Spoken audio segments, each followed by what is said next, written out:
Well, a project that I've been working on this summer with another faculty member, Margaret Lang, is looking at culverts that have been retrofit for fISH passage. So essentially, a culvert is a tunnel or a pipe that we put under a road where a stream crosses a road. And initially when we designed these culverts, we were just concerned about not flooding out roads. So we designed them to pass as much water as we could. And what we've realized now is that oftentimes the hydraulics or the water flow within the culvert is not, it's too fast or it's too shallow, and the fish, the salmonids, are not able to make their way up through these culverts when they're spawning.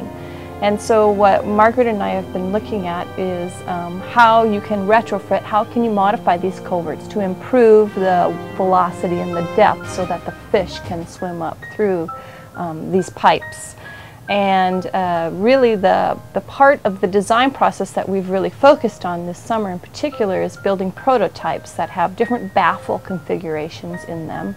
And we're putting them in a flume, so in a man-made experimental laboratory river, and controlling the conditions and testing the different models or prototypes that we've built, and looking at how they behave, or how the water behaves under different flow conditions.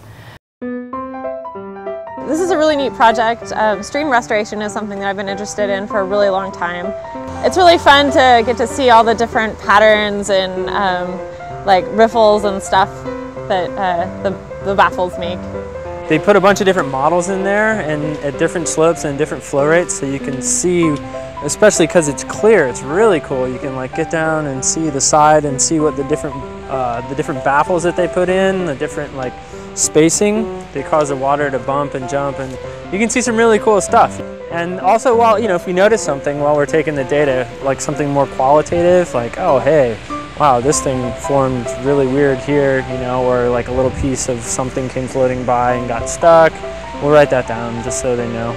And it's not always so glamorous as using that digital gauge. There's actually like an old school analog gauge that has little lines on it, and you have to line it up and mark it up. And that's pretty cool because it kind of shows you how technology has changed, especially in data acquisition stuff. So many times I think that when, at least as engineers, you get a particular project that really kind of focuses on one aspect, or you've pulled it, in terms of the entire design process, you've pulled it from someone else. And so in this particular one, we really are focusing on that prototype testing part of the project and trying to evaluate how these baffle designs would work in the field if they were implemented.